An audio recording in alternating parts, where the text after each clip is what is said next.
Fitch's warning about rising interest costs on domestic debt.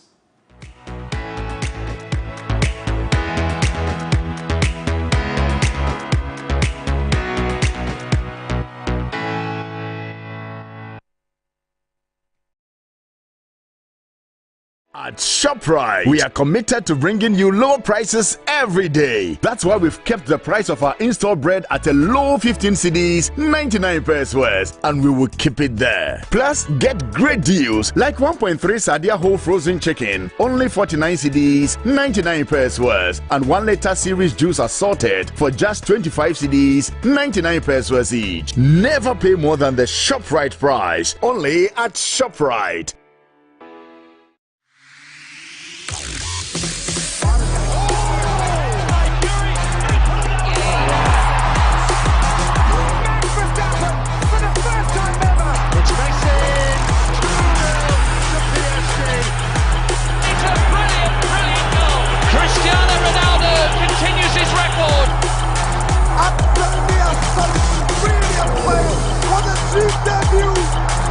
Ghana coming out again, the same squad.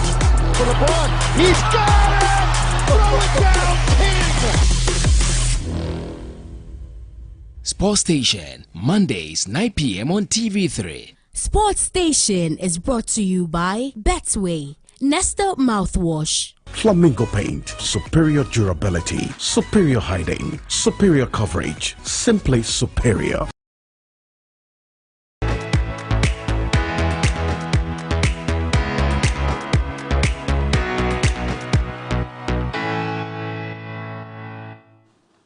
All right, welcome back to Business Focus, your most authoritative business and economic analysis program. I'll start off first of all by reading that statement from Fitch with regards to government's borrowing on the domestic market, and it says that Fitch is warning Ghana of the rising cost on domestic debt despite securing an International Monetary Fund program. Now, according to the ratings agency, it does not help with the overall debt sustainability in the medium term. Now, interest rates on treasury bills have been going up since falling drastically to about 18% in March 2023 from 35%, raising concerns about a probable restructuring of the short-term securities. Now, speaking at a webinar on Africa sovereigns amid financing crunch, Senior Director for Emerging Markets cautioned Ghana and other African governments against the rising interest costs on domestic markets.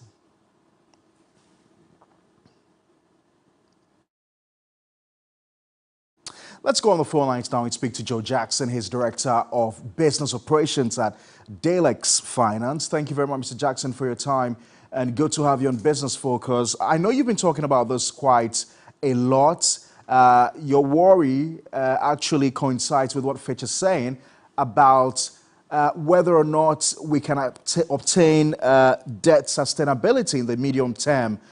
We've seen interest rates begin to soar again in the last 1 month after we thought that things were normalizing. What's your own thoughts on this latest statement by Fitch?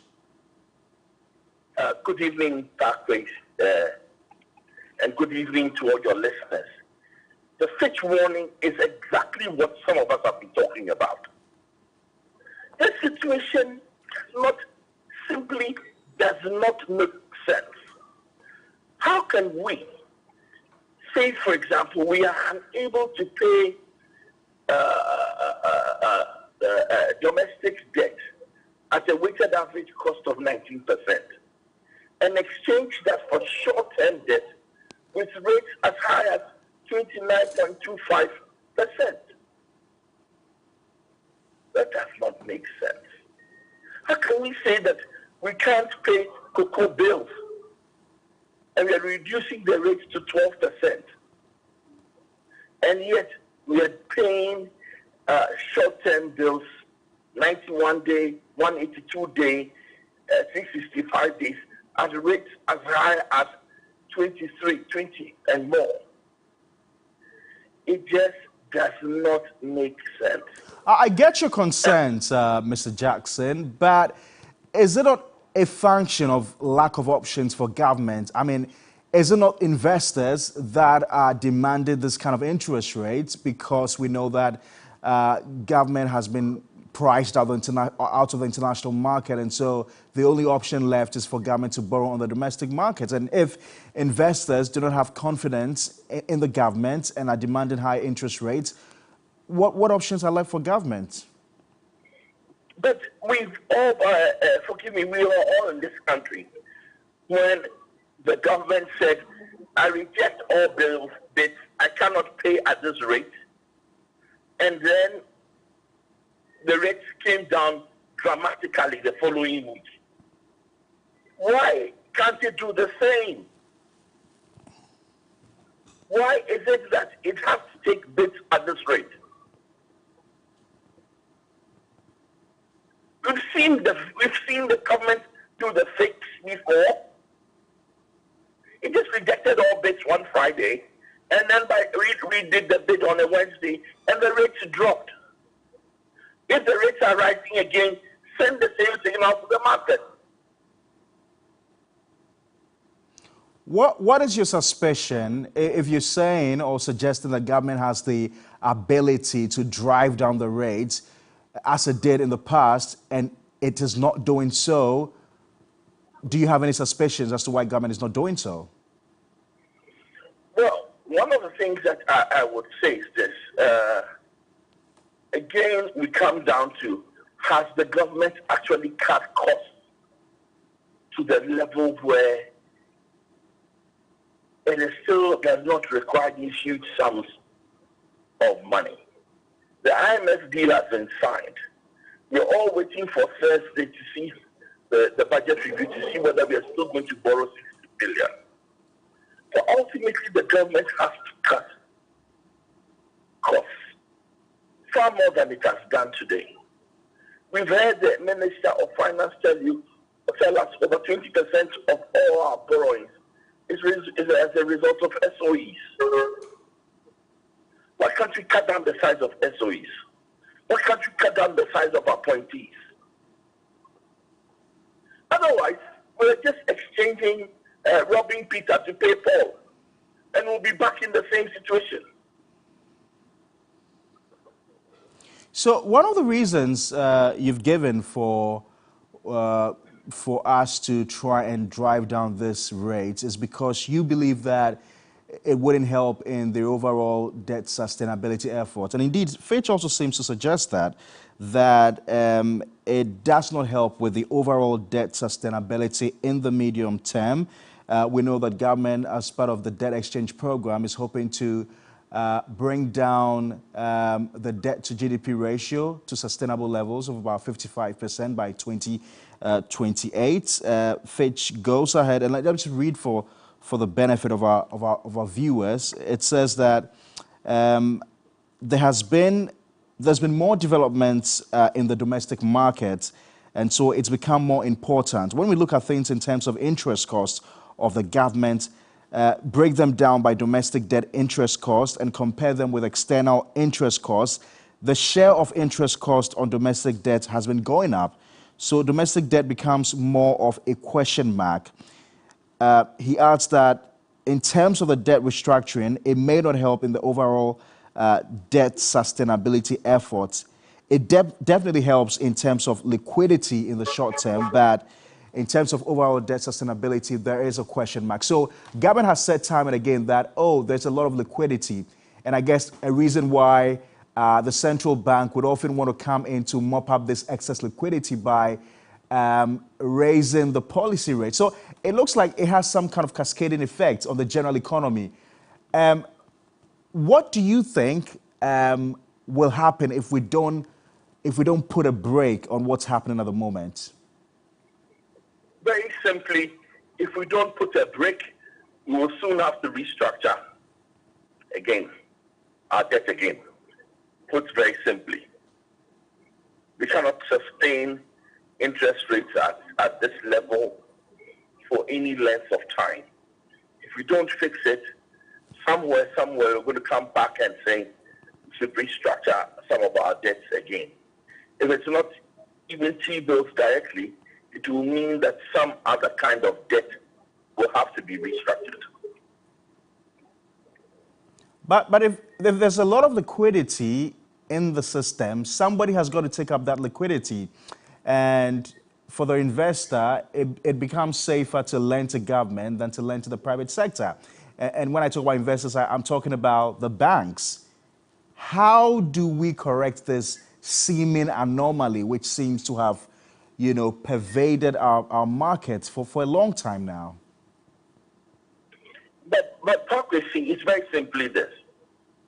If there's a lot of liquidity in the system, it means that there is more supply of funds than demand. Should that not bring the price down for the government?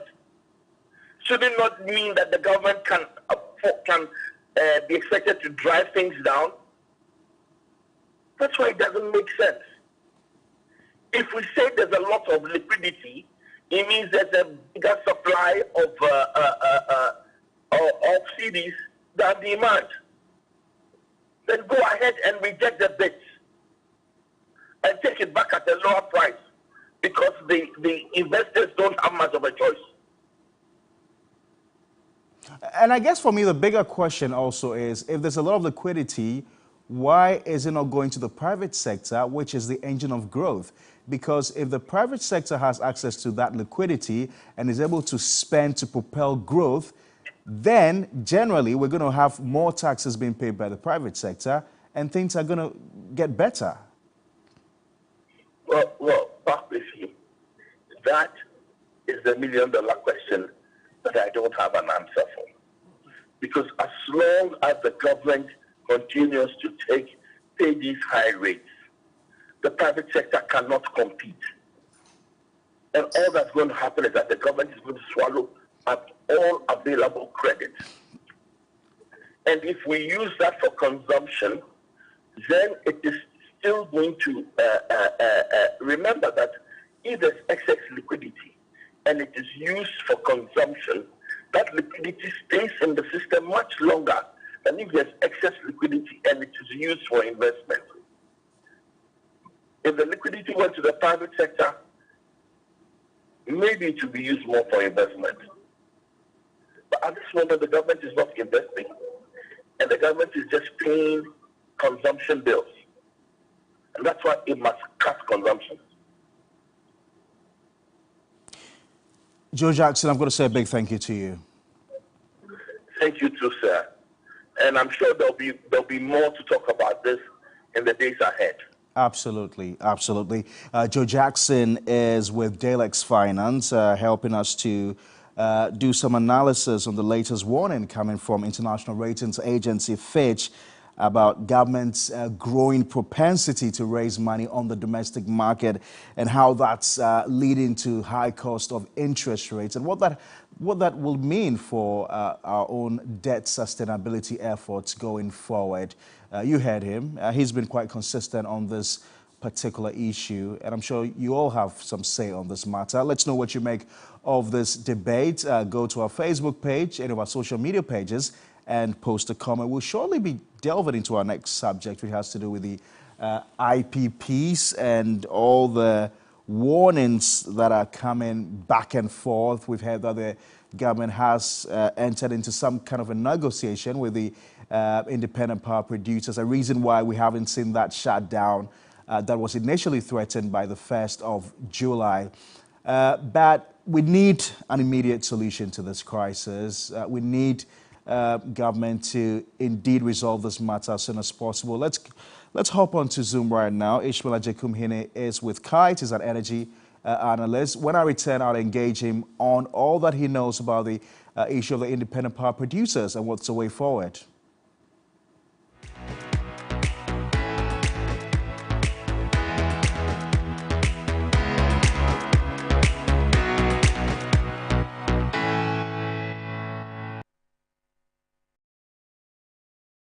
At ShopRite, we are committed to bringing you lower prices every day. That's why we've kept the price of our in-store bread at a low 15 cedis, 99 pence worth, and we will keep it there. Plus, get great deals like 4.5 kilogram Abina Vietnam rice, only 79 cedis, 99 pence worth. 340 grams Sadia chicken franks for only 15 cedis, 99 pence worth. And 1 liter Cindy sunflower cooking oil for just 39 cedis, 99 pence worth. Never pay more than the ShopRite price. Only at ShopRite.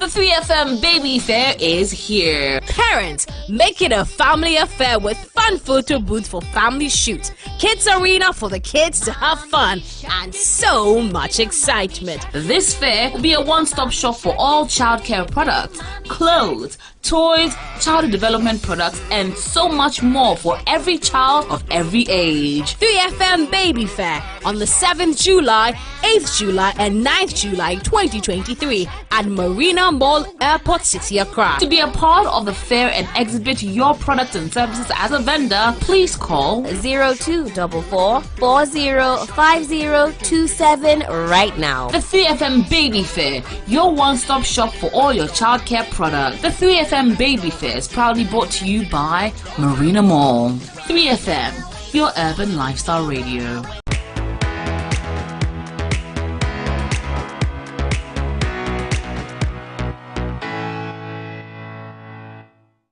All right, welcome back. So this is Business Focus, your most authoritative business and economic analysis program live here on TV3.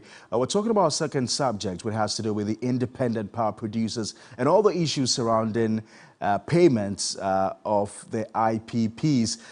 My guest right now is Ishmael Ejekumhene. He's live on Zoom. We'll be engaging him shortly. But former Finance Minister Seth Terkper has also been speaking on this matter. He has criticized government for its decision to collateralize proceeds from the energy sector levy. Now, according to him, the domestic revenue source was introduced to provide funding for power generation and the clearance of legacy debts that were accumulated within the sector, including those of the independent power producers. Take a listen. If you look at the problems, facing the economy, you will see that part of it is arrears. And I have to say that when it comes to the IPPs and the state-owned enterprises that deal with energy, we found a solution to those arrears, and that was ESLA. In fact, part of the ESLA flows was to be used to resolve the problems of the IPPs. Because I'm not going to go into, who caused what and the rest, which we have been debating, but the arrears was there, right? We know today, and we started using it to, for example, tackle VRA debt, why VRA? Because during the Doomsday crisis, it was VRA, because of the lack of supply of gas from Nigeria, they had to buy, crude oil at expensive prices to generate the power. The IPPs produced, they were not paid. So ESLA was to resolve that. And I have to say that if you look at the ESLA revenue that is coming, flowing, 33 billion Ghana cedis to date, and another 33 billion, and I'm quoting from the ESLA report. The goal of using ESLA to resolve those arrears should have been achieved. Of course, when I say 33 billion and 66, we also had the contractors element, enhanced road levy and the rest. So those arrears were to have been, paid, whether who caused it or not. What did we do? We collateralized it, right? And today, the flows are not even enough to pay for the loan, collateralization is the loan that we took, right? And we have found ESLA as part of the domestic debt restructuring.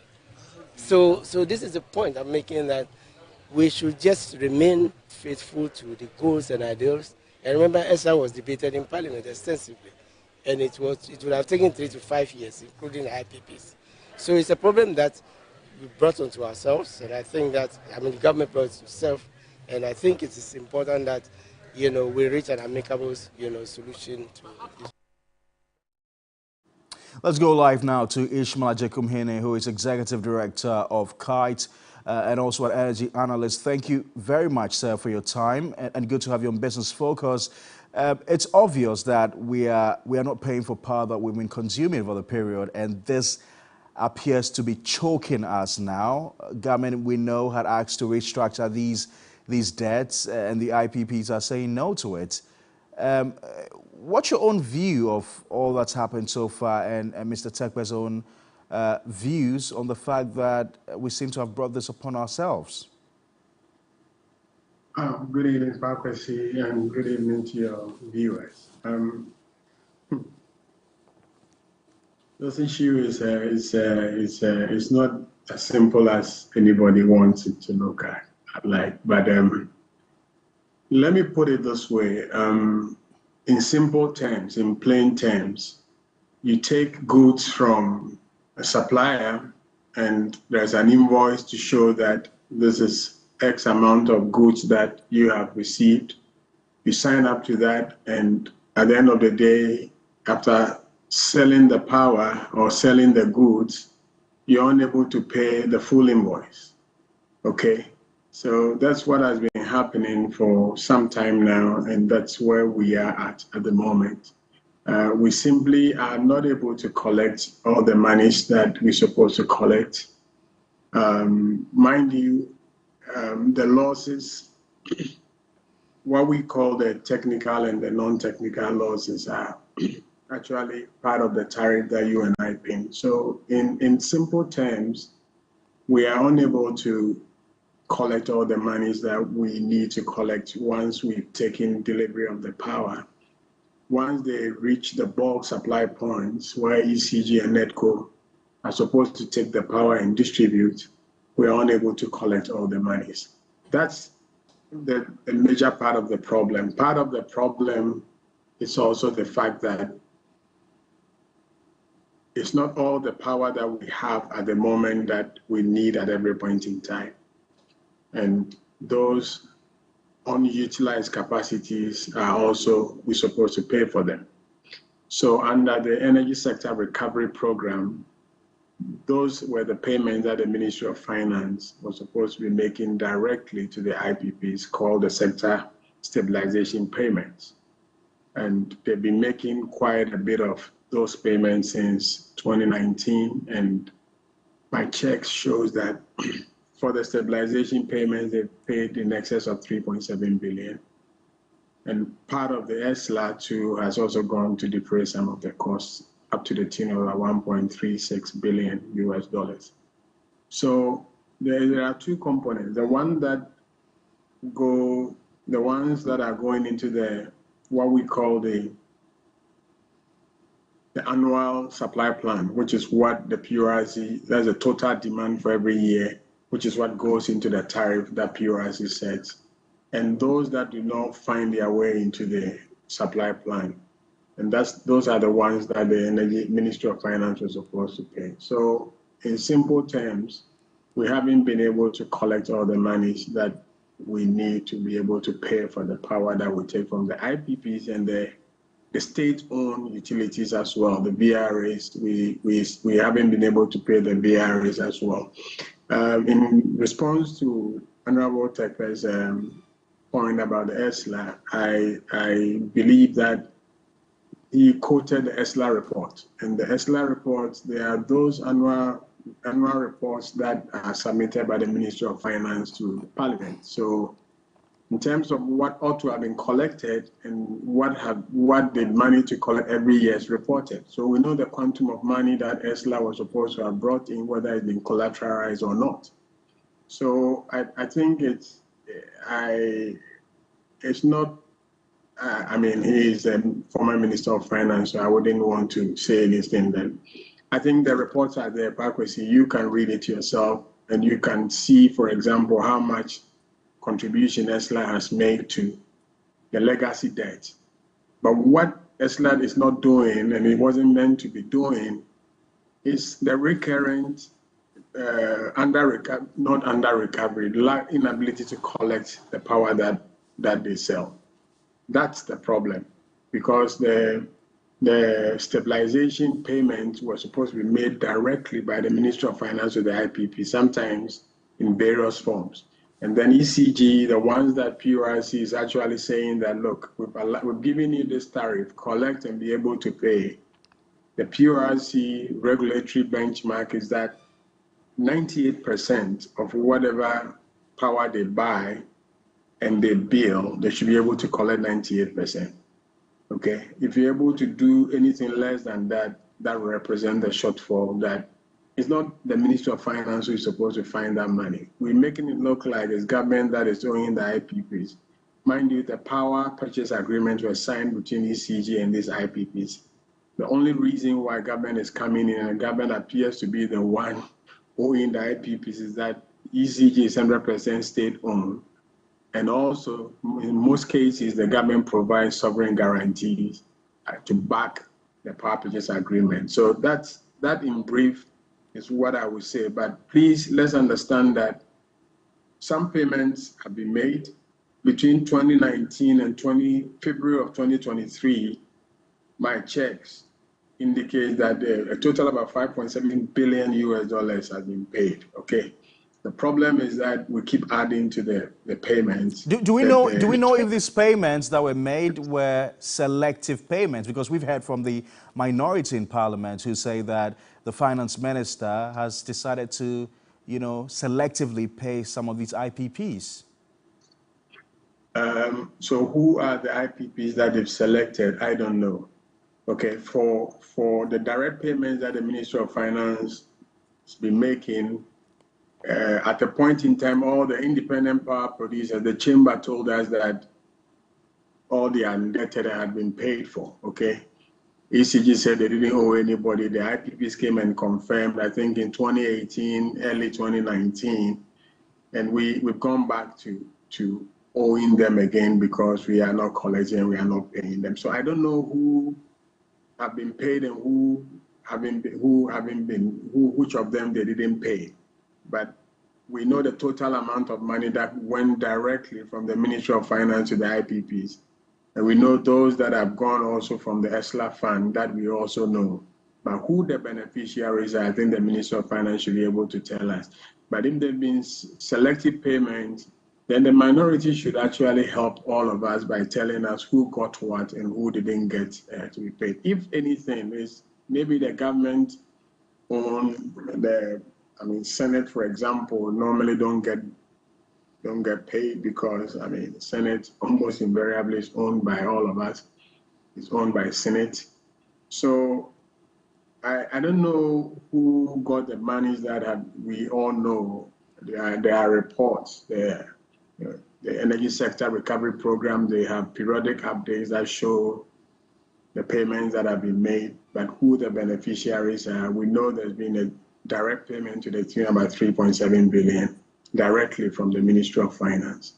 So I think let's bring the discussion to the point where we all know that this is what has been collected, this is what people have been given, but we keep adding to the debt any day that they deliver the power, and we can't guarantee full collection. And these monies that we are talking about are serious monies, okay? They are serious monies that if you don't pay for a week or a month, you're looking at close to, in some cases, 600 million Ghana cedis. Those are the kinds of money that we're talking about if you're unable to collect all the monies that you're supposed to collect every month. So for those that ECG has to collect, that let's make sure that ECG is collecting. Let's all make up our mind that that it's interesting that Ghanaians think that it's government that is owing, but many people, many power consumers are not paying their bills, or they are bypassing the system. They've done illegal connection and stuff like that. ECG so far they don't have the means to be able to arrest all of them. Okay, so until they have the technology that allows them to detect everybody that is not paying for the power they're supposed to pay, we have to become good citizens and be watchdogs for one another. Because when this happens like this, it's not just ECG, it's not just you, it's not just government, it's the people of Ghana. that is owing these IPPs. And as you know, they are refusing to negotiate when we heard that the government wanted to add it to the domestic. In fact, that was going to be my next question, that we're currently going through a crisis. We know we went through a debt restructuring program, and there are already concerns that we're going to have a second round of domestic debt exchange. So it's pretty clear that Ghana is in an economic crisis, and reading from what we've both read or heard in the public domain, government intended to restructure its debt with the IPPs. Why do you think these IPPs are averse to a debt restructuring? Well, this restructuring will have to be, I mean, if you owe me and I said I need my money, and you said, let's sit down and talk, I'm not obliged to talk, right?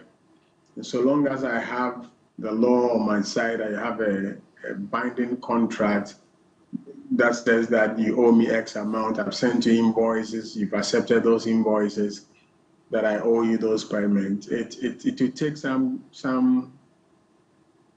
a decision on the part of the one you are owing to say that I'm coming back to the table, okay? So they are the only ones who will be able to explain why they are refusing to accept the reality on the ground, which clearly shows that, especially in the times that we find ourselves in, I mean, I have been on record to have said that I don't think that government was going to be able to, or the IPPs were going to be able to find the monies, that the 30% that the IPP said they needed before the end of June, okay? Because that's $570 million US, a country that is actually looking for $600 million, $300 billion from the IMF. I didn't think that was going to be possible. So I'm not surprised that they've been able to agree some kind of, and when I say there is the ECG that actually negotiated a deal with these IPPs, and rightly so, they are supposed to be doing that. So I think that is a decision that the IPPs have taken. If ECG isn't able to pay, and government, which is also broke, is unable to pay, maybe they stand to lose a lot more than if they had. Right. I'll come back to you on what this means in terms of the ramifications for industry and consumers if this matter is not resolved as soon as possible. But let me hop onto the other line and speak to Kojo Poku Nsefua, who's an energy analyst. Mr. Poku, thank you very much for your time, and we're grateful that you took time off your busy schedule to join us here on Business Focus. Good evening. Good evening to your viewers. And how's the campaigning? Campaign is going very well. I did a very successful vetting today, and I'm in the middle of quite a few meetings that you've called me. But since TV3 called, I always have to make time. Thank you. We appreciate your time. You should be worried that when you eventually become president of this country, you're going to have a hard time dealing with IPPs, with so much debt hanging over us. Oh, not at all. I think with pragmatic solutions, these things will be dealt with. Some of us have been preferring solutions from time to time. Why this, how, and why to solve the energy sector indebtedness. And that is why some of us have always made it a point that my emergence as a candidate in this race, everybody should take it serious. Because come 2024, energy sector indebtedness is no longer a joke. It is a likelihood to send this country back into darkness. So the likes of me, who have the solution, should be encouraged to basically take up the helms of this country. We're being made to believe that there's been some kind of an amicable gentleman's agreement with regards to how to handle this situation. Does it appear to you as a solution? Does it appear to me to be what? As a solution. The last word, I'm not getting the last word. I'm saying that we're being made to believe that there's been some kind of a gentleman's agreement between the ECG or government on the one side and the IPPs regarding how to resolve this matter. Based on what you know, is it a convincing arrangement? Oh, 100%. Why not? You know, the IPPs has always been a good partner to this country. Bear in mind, we are in an emerging and uncharted territory. We've gone from just using hydro to having maybe a small percentage of thermal into 8-10 years down the line, having 72% of our generation mix being thermal. It means that the private sector is now a major partner to government or ECG in the generation of power. I don't think the private sector, the IPPs, want to leave that space anytime soon because they are in Ghana to stay and they know that they are doing good business in Ghana. The unfortunate part is that they are not paid on time and they are not paid when they are supposed to be paid, which is something that's worrying for everybody who's a business person. And me being a business person, if I was to run a business where I'm not paid on time and there is a huge debt of about 173 billion, I will be worried because there's no liquidity in the industry. That said, I don't think the chamber, which has always come up with these deadlines of we will shut down, I don't think that's also the way to go. So for me, I think the IPPs understand the market they are in. As long as the cash waterfall works and there is a distribution of liquidity to the various IPPs, they are happy and they want government or ECG to be able to come to the table with pragmatic steps to resolve the indebtedness. If there's pragmatic steps to resolve the indebtedness, I think they are more than happy to stick around for whenever they get paid. But nobody wants to be owed. Then you come and ask for a haircut. Then they don't know how the indebtedness will stop reoccurring, and then you don't pay them at all. Why is it so difficult for them to accept a restructuring of the debts, especially knowing that we're in an economic crisis? Well, it's only possible to restructure a debt when you know it's not going to reoccur. There's no business person who will accept the restructuring of a debt when the debt is going to reoccur again. That's not how to restructure debt. You need to know where you're going from where you're coming from. Okay, we can't take 2 steps forward and 2 steps backwards. But the point I'm making is that the IPP understands the situation. They know that PULC, in conjunction with government, is doing its best to make sure that these indebtedness are cleared. Has it been done fast enough? No. There need to be more solutions down the line. But the point I'm making is that let not the chamber, which keep threatening, they should stop that. Because we all know that as per the power purchase agreement that governs these generations, it's not that simple to just wake up one day and saying that I'm shutting down my plant. There are processes that you need to follow. But I'm happy that the IPPs have sat with government and had an amicable solution because it's the way the partnership will work and it's the way the partnership should work going forward. Kojo Poku Nsefua, I want to say a big thank you to you. Kojo Poku is an energy analyst and also an aspiring flag bearer of the New Patriotic Party. We appreciate your time and for taking time off your busy schedule to join us here on Business Focus. Let me go back to Zoom to re-engage Mr. Ishmael Ejekumhene, but let me just play this insert from the Association of Ghana Industries who are calling for a lasting solution to the challenges between the independent power producers and the Electricity Company of Ghana. Take a listen.